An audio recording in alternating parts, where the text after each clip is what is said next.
So from that perspective, what you find with not just neurotypicals but atypicals. Now, I'm not an expert in this area because my views are based from a self-referential, which is sort of subjective, and empirical analysis only, which is based on a sort of intersubjectivity or the collective view of others who've had the same experience as well.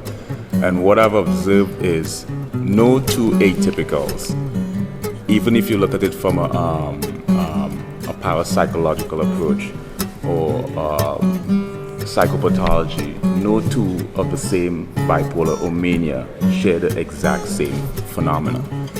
So there's a number of different variances. So someone who's going through manic episode and grandiosity, they might have a sort of elated impulsivity. Someone else, promiscuity might ascend off the roof. Someone else might experience a high level of grandiosity, right, which is the augmentation of one's ambition.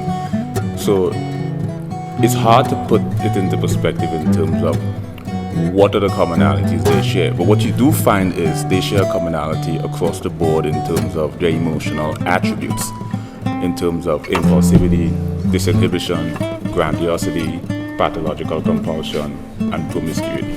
And empathy a lot of times too, right? Yeah, empathy.